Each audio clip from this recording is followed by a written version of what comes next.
बिस्मिल्लाहिर्रहमानिर्रहीम। आज हम पाकिस्तान इकोनॉमिक सर्वे 2024-2025 डिस्कस करेंगे।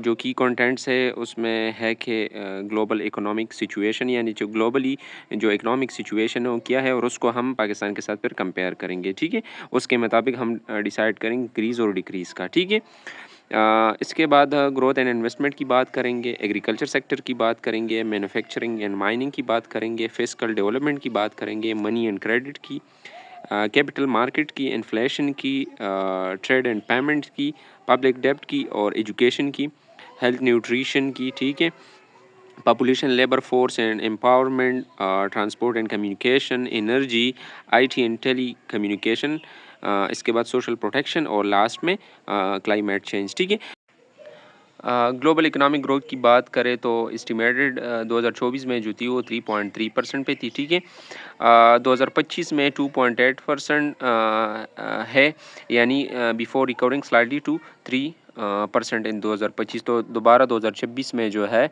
वो 3% पे जा सकती है। ठीक है, इसके बाद ग्लोबल इन्फ्लेशन की बात करें तो ग्लोबल इन्फ्लेशन जो है वो 2024 में 5.7% थी। ठीक है, और 2026 में ये 3.6% पे आ सकती है। मतलब ये कि gradually Aahista Aahista inflation decrease होती जाएगी, जो कि एक अच्छी ख़बर है। यानी इन्फ्लेशन डिक्रीज़ होने का मतलब यही है कि गुर्बत जो है वो कमी की तरफ जा रही है। ठीक है, इसके बाद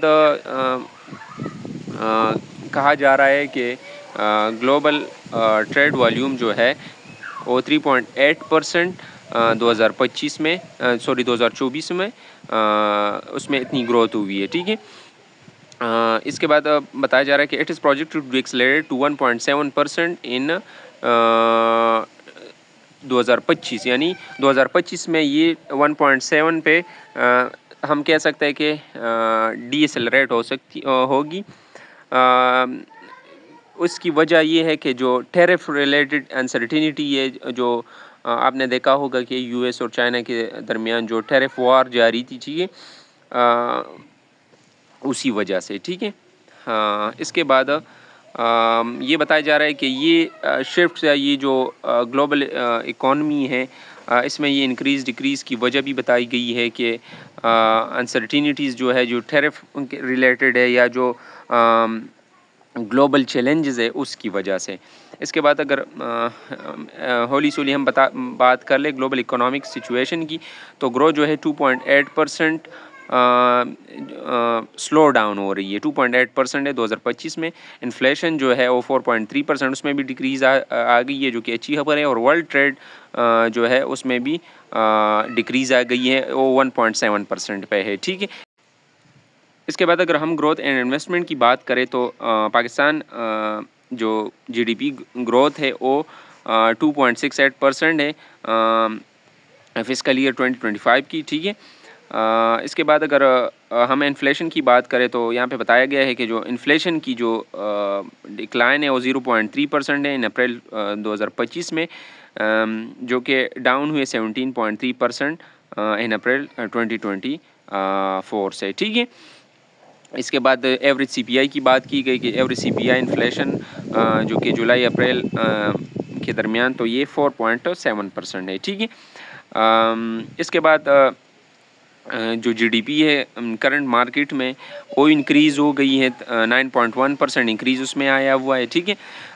इसके बाद इन्वेस्टमेंट टू जीडीपी रेशो की बात की गई है कि इन्वेस्टमेंट टू जीडीपी ग्रोथ जो है वो 13.8% है, जो कि फिस्कल ईयर 2024 से 2024 जो था वो 13.1% था। ठीक है, इसके बाद the saving to GDP ratio जो है, यानी सेविंग जो हुई है जीडीपी रेशो में, तो ओपोर 14.1% है इन फिस्कल ईयर 2025। ठीक है, जो कि 2024 में 12.6% था। ठीक है, इसके बाद एग्रीकल्चर सेक्टर की बात की गई तो एग्रीकल्चर सेक्टर में जो है जो ग्रोथ हुई है वो है 0.56%। ठीक है, और 0.56% है, इतनी ज़्यादा भी नहीं है। और इसकी जो वजह बताई जा रही है कि क्यों तो मेजर क्रॉप की डिक्लाइन की वजह से। ठीक है, इंडस्ट्रियल सेक्टर में जो ग्रोथ हुई है वो 4.77% है। ठीक है, इसके बाद सर्विस सेक्टर में जो है 2.91% एक्सपेंशन आई हुई है, जो कि लार्जेस्ट कंट्रीब्यूटर है तो जीडीपी ग्रोथ, क्योंकि इसका जो शेयर है जीडीपी ग्रोथ में वो है 58.40%। ठीक है। अब की इंडिकेटर की बात करें अगर हम, तो जीडीपी ग्रोथ जो है वो 2.68% है। ठीक है। एग्रीकल्चर सेक्टर में जो इंक्रीज़ आई हुई है वो 0.56% है। इंडस्ट्रीज़ में 4.77% है और सर्विसेज में 2.9% है। पर कैपिटा इनकम जो है वो इंक्रीज़ हुई है, वो है यूएस डॉलर के मुताबिक $1,824। इन्वेस्टमेंट जो है वो 13.8% है, इस पर जीडीपी इंक्रीज़ आई हुई है। और सेविंग्स की अगर हम बात करें तो सेविंग्स जो है वो 14.1% इंक्रीज़ पे है। ठीक है। इसके बाद एग्रीकल्चर सेक्टर की तरफ हम आते हैं, तो एग्रीकल्चर सेक्टर के बारे में तो यहाँ पे बताया जा रहा है कि 0.56% जो है इंक्रीज़ आई हुई है, और जो प्राइमरी ड्राइवन फोर्स है यानी जिसकी वजह से इसमें जो इंक्रीज़ आई है वो है लाइव स्टॉक। ठीक है। इसके बाद जो जीडीपी में इसका जो शेयर है वो स्लाइडली डिक्लाइन हुआ है, 23.54% है 2025 में, जो कि 2024 में 24.03% था। ठीक है। इम्पोर्टेंट क्रॉप्स जो थे वो उसमें डिक्लाइन आया हुआ है 13.49%। ठीक है। Due to reduce cultivation area और जो ग्लोबल क्लाइमेटिक इश्यूज़ है, जो एडवर्स वेदर कंडीशन है उसकी वजह से। ठीक है।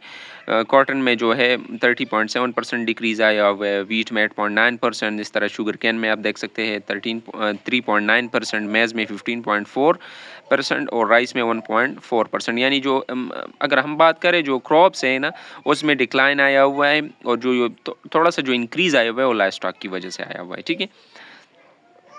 इसके बाद अगर हम बात करें इसमें और भी बातें की गई हैं, लाइक कॉटन प्रोडक्शन की बात की गई है, अदर क्रॉप्स की बात की गई है, तो इस तरह वीडियो और भी जो है लंबी हो जाएगी, तो ये आपने ख़ुद देखना है। ठीक है। जो इम्पोर्टेंट चीज़ है वो मैं आपके साथ डिस्कस कर रहा हूँ। ठीक है। इसके बाद अगर हम बात करें कि इंडिकेटर्स की इसकी, तो एग्रीकल्चर में 0.56% इंक्रीज़ आई हुई है, क्रॉप्स जो है 6.82% है जिसमें इंक्रीज़ नहीं आई हुई है। ठीक है। लाइव स्टॉक में इंक्रीज़ आया हुआ है 4.72%। फॉरेस्ट की बात करें तो इसमें 3.03% इंक्रीज़ आया हुआ है। फिशिंग में 1.42% पे इंक्रीज़ है। ठीक है।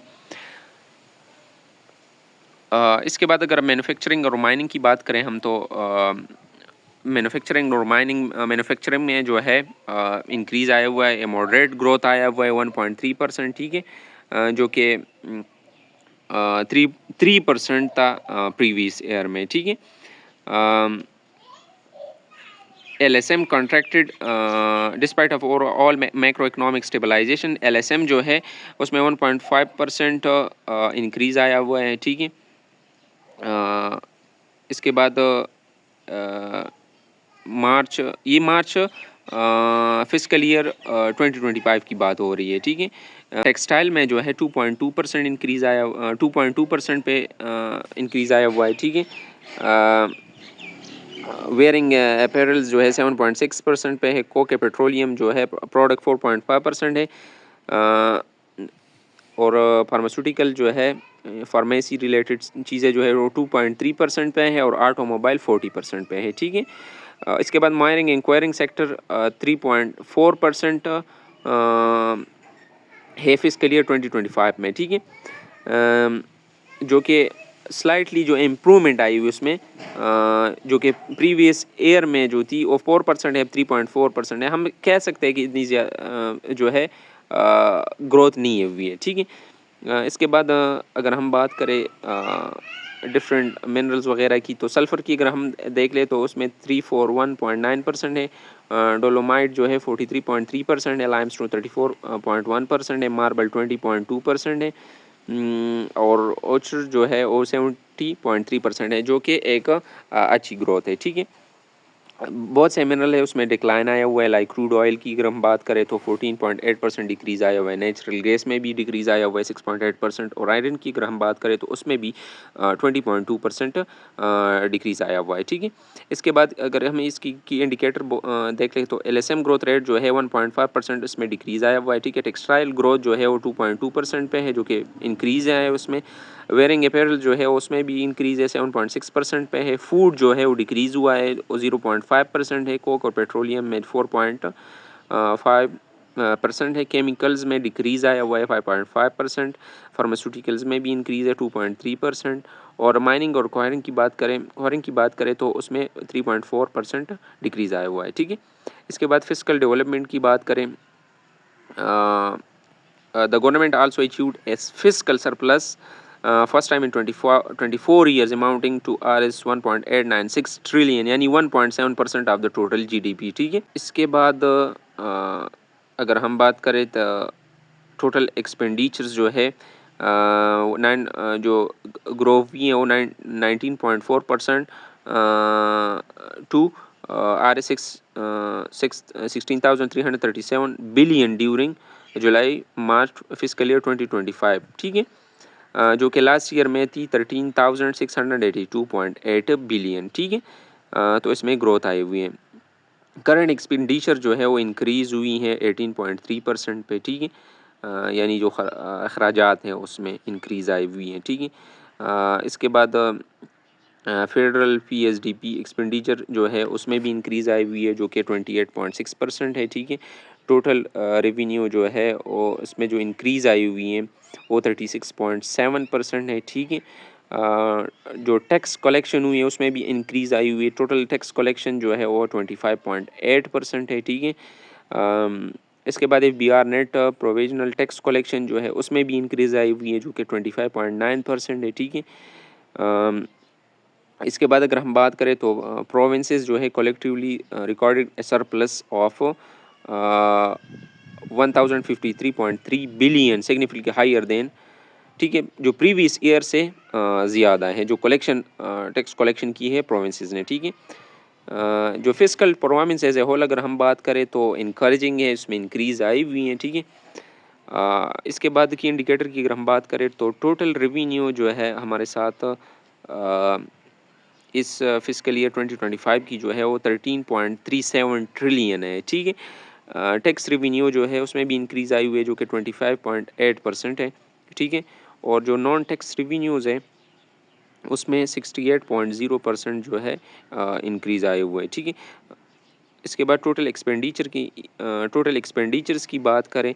ठीक है, तो हमारे एक्सपेंडिचर जो है हमारी रेवेन्यू से ज़्यादा अगर आप देख सकते हैं, ये वजह है पाकिस्तान का यही हाल है। ठीक है, तो जो एक्सपेंडिचर्स हैं वो हमारे पास 16.34 ट्रिलियन है, और हमारा रेवेन्यू जो है यानी एक्सपेंडिचर हमारे ज़्यादा है as compared to revenue generation. तो आप इससे अंदाज़ा लगा सकते हैं। ठीक है, इसके बाद करंट एक्सपेंडिचर की बात करें 18.3% है। डेवलपमेंट एक्सपेंडिचर्स वो हमारे साथ 32.6% पे, उसमें भी इंक्रीज़ आई हुआ है। फिजिकल डिफिसिट जो है वो 2.6% है, और प्राइमरी सरप्लस जो है 3% है।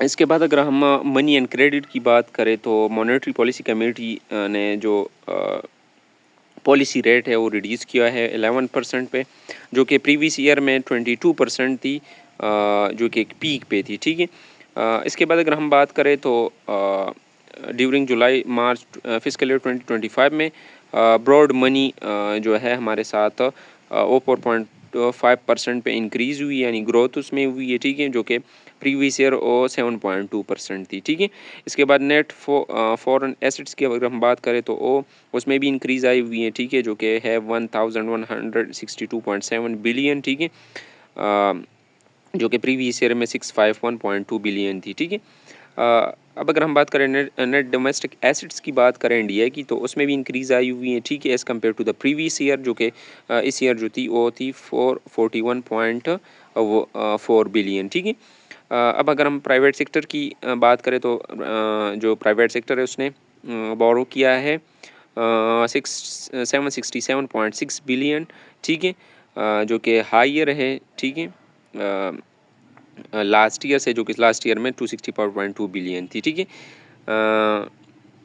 Consumer finance showed a robust recovery with a net increase of 71.4 billion compared to the net retirement of Rs 52.6 billion during the same period last year। ठीक है, जो कंज्यूमर फाइनेंसिंग है उसमें भी रिकवरी जो है हुई है वो भी काबिल तारीफ़ है, जो कि 71.4 बिलियन है, जो कि प्रीवियस ईयर में 52.6 बिलियन थी। ठीक है, इसके बाद सर करेंसी इन सर्कुलेशन की बात करें तो उसमें भी इंक्रीज़ आई हुई है, जो कि है 1108 बिलियन, जो कि प्रीवियस ईयर में 498 बिलियन थी। ठीक है, अगर हम बात करें बैंक डिपॉजिट मोबिलाइजेशन की तो वो थी 490 बिलियन, जो कि लोअर है प्रीवियस ईयर थी, जो कि प्रीवियस ईयर में 2706 बिलियन थी। ठीक है, की इंडिकेटर की अगर हम बात करें तो करंट पॉलिसी रेट जो है वो 11% पे। ठीक है, ब्रॉड मनी जो है वो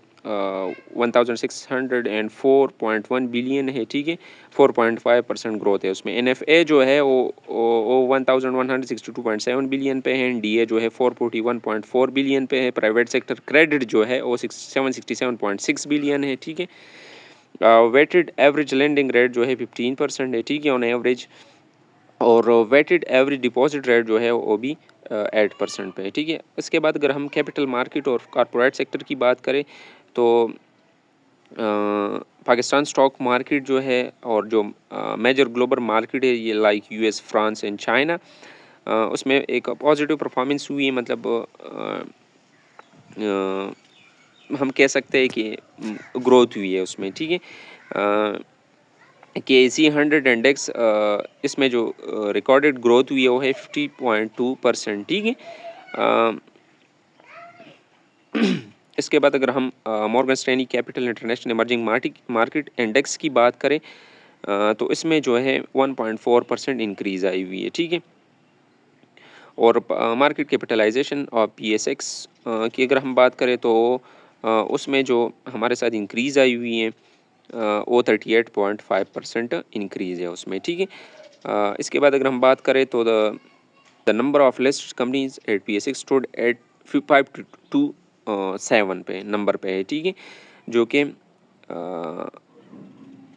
उसमें 6 न्यू कंपनीज जो हैं वो इसमें इनलिस्टेड हो गई हैं। अगर हम नेशनल सेविंग स्कीम की बात करें तो डिफेंस सेविंग की सर्टिफिकेट की बात करें, स्पेशल सेविंग सर्टिफिकेट की बात करें, special saving accountings, regular income certificates और प्राइस बॉन्ड्स की बात करें तो उसमें जो इनफ्लो आया हुआ है वो आया हुआ है 171.3 बिलियन, जो कि जो आउटफ्लो थी लास्ट ईयर वो थी 110.1 बिलियन। ठीक है, तो उसमें काफ़ी इंक्रीज़ आई हुई है। ठीक है, इसके बाद अगर हम बात करें न्यू कंपनीज जो इनकॉर्पोरेटेड हुई हैं विद इस ECP, तो उसमें जो कैपिटलाइजिंग हुई है यानी इंक्रीज़ हुई है वो 66.6 बिलियन है। ठीक है, अब अगर हम PMEX ट्रेडेड की बात करें तो वो 0.8 मिलियन कमोडिटी है। ठीक है, उसमें गोल्ड, क्रूड ऑयल और US इक्विटी इंडाइसेस इंक्लूड है, जो कि जिसकी वर्थ जो है या वैल्यू जो है वो है 6.54 ट्रिलियन। ठीक है, तो इसमें जो एज ए होल हम बात करें तो इसमें जो है 60% इंक्रीज़ आए हुए हैं as compared to previous year. ठीक है, की इंडिकेटर्स की अगर हम बात करें तो KC 100 इंडेक्स में हमारे साथ इंक्रीज़ आया हुआ है, जो कि 50.2% है। मार्केट कैपिटलाइजेशन भी इंक्रीज़ हुआ है 38.5% पे। ठीक है, फंड मोबिलाइज एट PSX की अगर हम बात करें तो 9.74 है, उसमें जो बस वही है, इंक्रीज़ नहीं आया हुआ है। नेट इन्वेस्टमेंट की बात करें NSS में तो उसमें भी इंक्रीज़ आया हुआ है 171.3 बिलियन है। ठीक है, इनकॉर्पोरेशन ऑफ कंपनीज जो है वो है 26104, इसमें भी बस हम कह सकते हैं कि नॉर्मल है, इंक्रीज़ डिक्रीज़ नहीं आया हुआ है। ठीक है, कमोडिटी कॉन्ट्रैक्ट्स की बात करें तो 6.64 ट्रिलियन पे है। ठीक है, इसके बाद इन्फ्लेशन की बात करें तो इन्फ्लेशन की अगर हम बात करें तो अप्रैल 2025 में जो इन्फ्लेशन में वो 0.3% डिक्रीज़ आया हुआ है, जो कि प्रीवियस ईयर में 70.3% था। ठीक है, अगर हम the national headlines CPI inflation की बात करें तो 4.7% पे है, जो कि प्रीवियस ईयर में 26.0% था। ठीक है, इसके बाद अगर हम अर्बन फूड इन्फ्लेशन की बात करें तो वो 1.1% पे है, और नॉन फूड इन्फ्लेशन की बात करें तो 9.1% पे है, ठीक है, जो कि प्रीवियस ईयर में 26.8, और जो नॉन फूड इन्फ्लेशन थी वो 25.9% पे स्टैंड कर रही थी, ठीक है। इसके बाद अगर हम रूरल फूड इन्फ्लेशन की बात करें तो उसमें भी डिक्लाइन आया हुआ है, जो कि 1.5% पे है, वाइल जो नॉन फूड इन्फ्लेशन है वो उसमें इंक्रीज़ आया हुआ है, जो कि 88.3% है, ठीक है। अब हम बात करें तो होल सेल प्राइस इंडेक्स में, तो उसमें इंक्रीज़ आया हुआ है, जो कि 2.2% है, ठीक है। और जो लास्ट ईयर जो था उसमें 22.4% था, ठीक है। द सेंसिटिव प्राइस इंडिकेटर जो है वो 4.9% पे स्टैंड कर रहा है, ठीक है। इसके बाद अगर हम की इंडिकेटर्स की बात करें इसकी, तो कंज्यूमर प्राइस इंडेक्स CPI, तो वो 4.7% है, ये डिक्रीज़ आया हुआ है, ठीक है। और CPI अर्बन की अगर हम बात करें तो वो 5.7% है, जो कि डिक्रीज़ उसमें आया हुआ है, प्रीवियस ईयर हुई 26.3% पे स्टैंड कर रही थी, ठीक है। जो फूड है उसमें भी बताया गया है कि 1.1% है, और जो प्रीवियस ईयर था वो 26.8% है, तो उसमें भी डिक्रीज़ आई। नॉन फूड में जो है 9.1% है इस ईयर में, और प्रीवियस में जो थी वो 25.9% थी, तो उसमें भी डिक्रीज़ आया हुआ है, ठीक है। CPI रूरल की बात करिए तो उसमें भी डिक्रीज़ आया हुआ है, जो कि इस बार 3.3% है, और प्रीवियस ईयर में ये 25.5% पे थी, ठीक है। सेंसिटिव प्राइस इंडिकेटर की अगर हम बात करें तो ये 4.9% है, डिक्रीज़ आया हुआ है, ठीक है। होल सेल प्राइस की अगर हम बात करें तो 2.2% है, उसमें भी डिक्रीज़ आया हुआ है, ठीक है। FAO फूड प्राइस इंडेक्स की बात करें तो उसमें भी इंक्रीज़ है, जो कि 7.6% पे स्टैंड कर रही है, ठीक है। अब अगर हम ट्रेड एंड पेमेंट्स की बात करें तो हमारे पास दो करेंट अकाउंट में जो मतलब सरप्लस में है, तो हमारे पास 1.9 बिलियन डॉलर्स जो है, और हमारे पास जो रिजर्विंग डेफिसिट है वो है 1.3 बिलियन, ठीक है। हमारे पास जो ट्रेड बैलेंस है वो है अच्छी पोजीशन पे खड़ी हुई हैं। जो हमारे पास जो डेफिसिट है इन US डॉलर वो है 21.3 बिलियन, ठीक है, जो कि लास्ट ईयर में 18.0 बिलियन लास्ट डॉलर्स थी, ठीक है। तो हमारे पास जो है 11.8% इम्पोर्ट्स में जो है इजाफा हुआ है, और एक्सपोर्ट जो है वो 6.8% पे स्टैंड कर रही है, ठीक है। द सर्विसेज अकाउंट डेफिसिट जो है वो है 2.5 बिलियन डॉलर्स, जो कि प्रीवियस ईयर 2.4 बिलियन डॉलर्स थी, ठीक है। एज हमें पता है कि इम्पोर्ट जो है इसमें 9.3% जो है इंक्रीज़ आया हुआ है, ठीक है। इसके बाद the primary income account deficit जो है वो इंक्रीज़ हुई है, जो कि 803 मिलियन है, 803 मिलियन टू 7.1 बिलियन, ठीक है, जो कि लास्ट ईयर में 6.3 बिलियन, और इस साल जो है 7.1 बिलियन पे स्टैंड कर रही है, ठीक है। It is due to the interest payments etcetera, ठीक है। रेमिटेंस जो है वो हिस्टोरिक जो कि हाई है, बहुत ही हाई हाई हुई है मंथली बेसिस पे, तो हमारे पास जो है 4.1 बिलियन डॉलर्स हैं, ठीक है। इसके बाद अगर हम रेमिटेंस की बात करें तो एज ए होल 31.0% इजाफा इसमें हुआ है, ठीक है। इसके बाद अगर हम फाइनेंशियल अकाउंट की बात करें तो नेट आउटफ्लो जो है वो हमारे पास 1.6 बिलियन डॉलर्स है, ठीक है। जो कि नेट इनफ्लो जो थी लास्ट ईयर वो हमारे साथ 4.2 बिलियन डॉलर्स थी, ठीक है। ये डिक्लाइन जो आया हुआ है इसकी वजह भी बताई गई है कि the decline was mainly due to higher government डेब्ट repayment and sharp drop in net liability in currency, ठीक है। इसके बाद नेट FDI अमाउंट की बात अगर हम करें तो वो 1785 मिलियन डॉलर्स है, ठीक है। जो कि लो है, स्लाइटली लो है, इतना लो नहीं है, जो कि प्रीवियस ईयर 1835 थी, ठीक है। द करंट अकाउंट सरप्लस जो थी फॉरेन एक्सचेंज रिजर्व जो है इंक्रीज़ हुई है, वो 16.64 बिलियन है, ठीक है। अब अगर हम की इंडिकेटर्स की बात करें तो करंट अकाउंट सरप्लस हमारे साथ 1.9 है, ठीक है। एक्सपोर्ट 27.3% है। इंपोर्ट हमारे पास 448.6 अब 6%। अगर आप यहाँ पे देख ले तो हमारा एक्सपोर्ट जो है बहुत ही कम है और इंपोर्ट ज़्यादा है, ठीक है।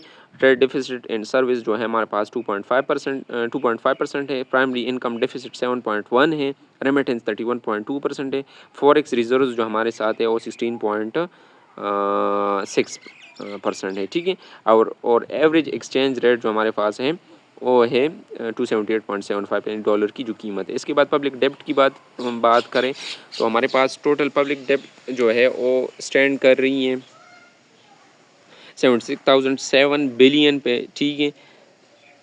इसके बाद अगर हम बात करें तो इंटरेस्ट एक्सपेंसेस ऑन पब्लिक डेब्ट जो है वो हमारे पास है 6,439 बिलियन, जो कि प्रीवियस जो जिसमें 5,783 जो है वो डोमेस्टिक डेब्ट है और 656 बिलियन जो है एक्सटर्नल डेब्ट है, ठीक है। इसके बाद अगर हम बात करें government retired RS 2.4 trillion in treasury bill reducing short term maturities, ठीक है। इसके बाद अगर हम बात करें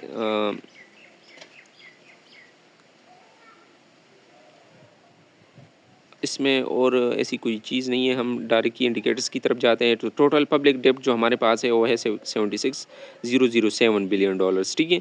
RS ठीक सॉरी डोमेस्टिक डेब्ट तो हमारे पास है वो है 51,518 बिलियंस। एक्सटर्नल डेब्ट जो हमारे पास है वो है 24,489 बिलियन, ठीक है। इसमें रिडक्शन जो है in stock of T bills जो है वो 2.4 ट्रिलियंस है, ठीक है। ATM डोमेस्टिक GOP सिक्योरिटीज़ जो है वो 3.5% जो 3.5 ईयर है, जो कि इंक्रीज़ है, ठीक है। इसके बाद हम एजुकेशन की तरफ आते हैं तो एजुकेशन जो लिटरेसी रेट है पाकिस्तान की वो है 60.65%, जिसमें मेल जो है इसकी जो परसेंटेज है वो 68% है और फीमेल की जो है 52.8% है और ट्रांसजेंडर इंडिविजुअल्स की जो है वो 40.15% है, ठीक है। अर्बन लिटरेसी हमारे पास स्टैंड कर रही है 74.09 पे, ठीक है। इसके बाद अगर हम बात करें प्रोविंशियल लिटरेसी की बात करें तो पंजाब में सबसे ज़्यादा हैं जो कि 66.25 है। सिंध में 57.54 है और खैबर पख्तूनख्वा में जो है 51.09% है और बलूचिस्तान में 42.01% यानी बलूचिस्तान में सबसे कम है, ठीक है। पाकिस्तान एजुकेशन स्टैटिस्टिक रिपोर्ट 2022-2023 के मुताबिक आउट ऑफ स्कूल चिल्ड्रन जो है वो 38% है ओवरऑल, उसमें 35% मेल है और 42% फीमेल है, ठीक है। पंजाब में 32% है, ठीक है। खैबर पख्तूनख्वा में 30% है। सिंध में 47% है और बलूचिस्तान में 69% है, ठीक है। इसके बाद अगर हम बात करें तो वो 61.1 बिलियन जो है ये एलोकेटेड HEC को फॉर 159 डेवलपमेंट प्रोजेक्ट, ठीक है। इसके बाद 12 बिलियन इसमें जो है लैपटॉप स्कीम के लिए जो है एलोकेट है, ठीक है। इसके बाद अगर हम बात करें तो 400 बिलियन डॉलर हायर एजुकेशन को दी गई है IT रिलेटेड चीज़ों के लिए, ठीक है। के इंडिकेटर की बात करें तो एक्सपेंडिचर हमारे पास 0.8% है एज पर GDP, ठीक है। लिटरेसी रेट हमारे पास 60.6% है। मेल की जो रेशो है 68% है, फीमेल की 52.8% है। टोटल यूनिवर्सिटीज़ हमारे पास 269 है, पब्लिक 160 है और प्राइवेट 109 है। हायर एजुकेशन लोकेशन की अगर हम बात करें तो 61.1 बिलियन है, ठीक है। PhD फैकल्टी मेंबर्स की तादाद जो है 37.97% पे स्टैंड कर रही है, ठीक है। हेल्थ एंड न्यूट्रिशन की बात करें तो जो इस पे जो पब्लिक हेल्थ पे जो एक्सपेंडिचर है वो हमारे पास 24.9 बिलियन है, जो कि 0.9% ऑफ द टोटल GDP है, ठीक है। इसके बाद अगर हम बात करें गवर्नमेंट ने जो है स्केलिंग ऑफ न्यूट्रिशन या यू नेटवर्क की बात करें ये प्रोग्राम्स जो है लॉन्च किए हुए हैं इसके रिलेटेड, ठीक है। इसके बाद अगर हम बात करें तो under PAEC 1 million procedure are carried out annually in AECHS, ठीक है। इसके बाद बताया जा रहा है कि 40,000 जो न्यू कैंसर पेशेंट है वो एनुअली ट्रीट की जाती हैं, ठीक है। और भी इनमें चीज़ें हैं, 2600 जो पर्सनल्स है वो एम्प्लॉयड है हॉस्पिटल्स में, ठीक है। उसमें 250 डॉक्टर्स है, 76 मेडिकल फिजिस्ट है, 47 बायोमेडिकल इंजीनियर्स है और 43 रेडियो फार्मासिस्ट और साइंटिस्ट है, ठीक है। इसके बाद इंडिकेटर्स की तरफ हम जाएंगे तो पब्लिक हेल्थ एक्सपेंडिचर जो है वो 0.9% है, ठीक है। हेल्थ सेक्टर पीएचडी फी एलोकेशन जो है 103.5% है। हॉस्पिटल टोटल जो है 1696 है। इसके बाद बेसिक हेल्थ यूनिट जो है 5434। इन्फेंट मोर्टेलिटी रेट जो है 50.1 है पर 1000 बर्थ, ठीक है। लाइफ एक्सपेक्टेंसी हमारे पास 67.6% है। इसके बाद रजिस्टर्ड डॉक्टर जो है हमारे पास 3,19,572 है, ठीक है। इसके बाद पॉपुलेशन, लेबर फोर्स और एम्प्लॉयमेंट की बात करें तो 7 नेशनल पॉपुलेशन हाउस सेंसस के मुताबिक पाकिस्तान पॉपुलेशन जो है वो 241.5 मिलियन पे स्टैंड कर रही है, जो कि 2.55% ग्रोथ एनुअली 2.5% ग्रोथ है इसमें, ठीक है। 2023 के मुताबिक 2023 में मेल पॉपुलेशन जो है वो 51.5% है और फीमेल पॉपुलेशन 48.5% पे स्टैंड कर रही है। जो 26% है हमारे पास वो 15 to 29 ईयर है, वाइल 53.8% जो है वो 15 to 59 ईयर्स है, ठीक है। इसके बाद prime minister skill development programme के मुताबिक 56,000 इंडिविजुअल जो है वो ट्रेन हो रहे हैं, ट्रेंड हुए हैं आईटी स्किल्स में या जो इंडस्ट्रियल स्किल या टीचिंग टेक्निकल स्किल्स है, ठीक है। और अंडर PMYSDP के मुताबिक 16,000 आईटी स्टूडेंट जो है ट्रेन हुए हैं और उनको सर्टिफाइड है, ठीक है। डिफरेंट आईटी कंपनीज में वो काम भी कर रहे हैं उनके कोलाब्रेशन से, ठीक है, like Google, Microsoft and Cisco, ठीक है। इसके बाद हम की इंडिकेटर्स की तरफ सीधा जाएंगे तो पॉपुलेशन साइज़ हमारे पास 241.5 मिलियन है, जिसमें मेल की तादाद भी बताई गई है 124.32 मिलियन है और फीमेल के 117.15 मिलियन है, ठीक है। इसके बाद percentage of population bye age group तो 15 to 29 26% है, 15 to 59 जो है 53.8% है, ठीक है। जो वर्कर है जो रजिस्टर्ड है और एम्प्लॉय अब्रॉड जो है काम कर रहे वो 7,27,381 है, ठीक है। इसके बाद अगर ट्रांसपोर्ट एंड कम्युनिकेशन की बात करें तो 161.26 बिलियन जो है और इसी के लिए डिफरेंट NHF प्रोजेक्ट्स के लिए एलोकेशन हुई है। टोटल अगर हम बात करें ट्रांसपोर्ट की तो 161.26% है, ठीक है। की इंडिकेटर्स की तरफ जाएंगे तो NHA नेटवर्क लेंथ जो है हमारे पास 4,480 है। पाकिस्तान रेलवे पैसेंजर ट्रैफिक जो है वो 30.98 है। इसके बाद पाक रेलवे फ्रेट ट्रैफिक की बात करें तो 5,816 टन किलोमीटर है, ठीक है। इसके बाद PNSC group profit after tax की अगर हम बात करें तो 15,439 है, ठीक है। कार्गो हैंडलिंग एयरपोर्ट जो है वो हमारे पास 74,572 मिलियन टन है, ठीक है। पाकिस्तान पोस्ट नेटवर्क जो है वो 9,984 इन नंबर है, ठीक है। और ब्रॉडकास्टिंग नेटवर्क जो है PFBCs की तो 80 यूनिट्स है इसकी, ठीक है। अब अगर हम एनर्जी की बात करें तो पाकिस्तान की टोटल इंस्टॉल इलेक्ट्रिक कैपेसिटी जो है हमारे पास है 46,605 मेगावाट, ठीक है। इसमें हमारे पास हाइडल जो है वो 24.4% है, थर्मल हमारे पास 55.7% है, न्यूक्लियर 7.8 है और रिन्यूएबल की देख ले तो वो 12.5% है, ठीक है।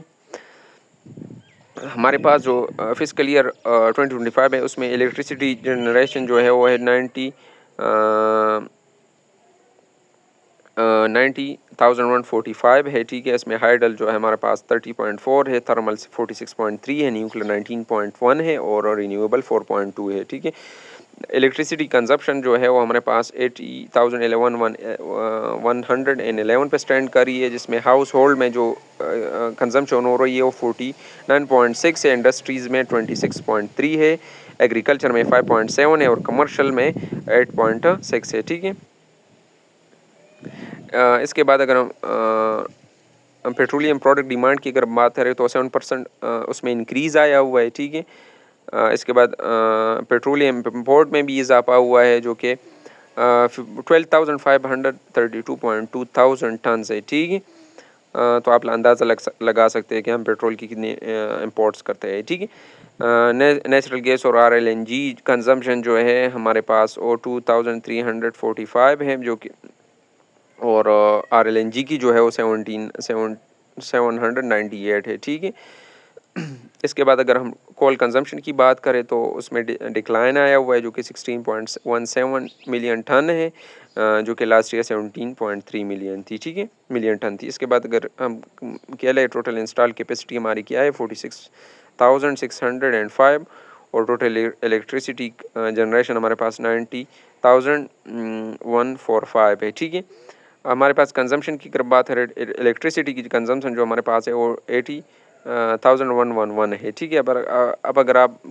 देख लें इंस्टॉल कैपेसिटी हमारी कितनी है टोटल और इलेक्ट्रिसिटी जनरेशन हमारी क्या है और कंजम्पशन हम कितनी कर रहे हैं। ठीक है, पेट्रोलियम प्रोडक्ट जो है हमारे पास वो 13.7 मिलियन टन है। ठीक है, गैस जो है हमारे पास 3,143 और कोल की 16.2 मेट्रिक टन है। ठीक है, IT और टेली कम्युनिकेशन की बात करें तो इसमें भी इसकी ट्रेड में जो है सरप्लस पे हैं, यानी 21.6% इंक्रीज इसमें आया हुआ है। ठीक है,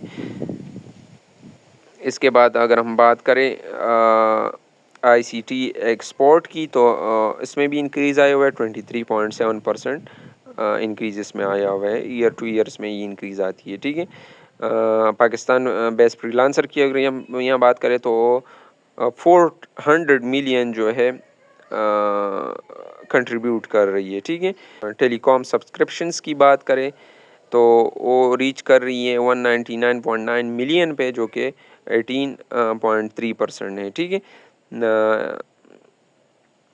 की इंडिकेटर्स की तरफ जाएंगे तो IT एक्सपोर्ट हमारे पास जो है वो 2,825 US million dollar 2,825 million dollar है। Trade surplus of IT and ITs तो हमारे पास है 2,429 मिलियन। ठीक है, फ्रीलांसर रेमिटेंस हमारे 400 मिलियन डॉलर है। टेलीकॉम रेवेन्यूज जो हमारे पास है वो 803 बिलियन है।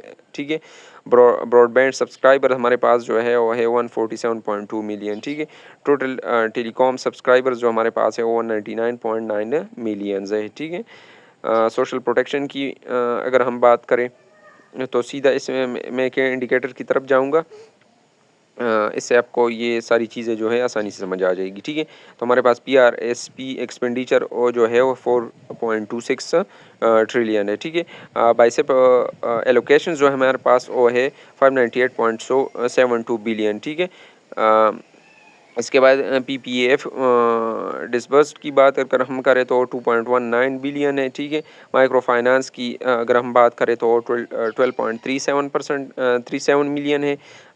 ज़कात डिसबर्स जो है हमारे पास 12.21 बिलियन है। ठीक है, EOBI कलेक्शन जो है हमारे पास वो है 56.84 बिलियन। ठीक है, इसके बाद क्लाइमेट चेंज की बात करें 24 was recorded as Pakistan 9th warmest year in the last 64 year। ठीक है, एवरेज टेम्परेचर हमारे पास 23.52 है और रेनफॉल लेवल जो है वो 31% अबाव है। ठीक है, और गवर्नमेंट जो ने जो है 1.4 बिलियन जो है डॉलर जो है IMF से जो लिया हुआ है। ठीक है, तो वो इसी क्लाइमेट रिजिलियंस और क्लाइमेट चेंजेस को एड्रेस करने के लिए लिया हुआ है। ठीक है, the Recharge Pakistan project launched in September 2024 with funding $77 million aims to implement ecosystem based flood management के हवाले से फ्लड रेजिलियंस और सस्टेनेबल वाटर रिसोर्सेज मैनेजमेंट के हवाले से $77 मिलियन जो है ये फंड एलोकेट किया हुआ इसके लिए। ठीक है, तो यहाँ पे बात की गई है कि रिचार्ज पाकिस्तान प्रोजेक्ट लॉन्च यानी ये जो क्लाइमेट चेंजेस है या जो वाटर मैनेजमेंट है या जो फ्लड मैनेजमेंट है, इसके लिए 77 मिलियन जो है फंड लॉन्च किया हुआ है। ठीक है, इसके बाद first ever carbon market policy जो है COP29 में पाकिस्तान ने लॉन्च की हुई है। ठीक है, इसके बाद अगर first green SUKUK issued 30 billion. ठीक है, इसके बाद अगर हम बात करें तो 1.4 बिलियन डॉलर जो है इसी क्लाइमेट चेंजेस के हवाले से IMF से ली हुई हैं या उन्होंने एलोकेट की हुई हैं। ठीक है,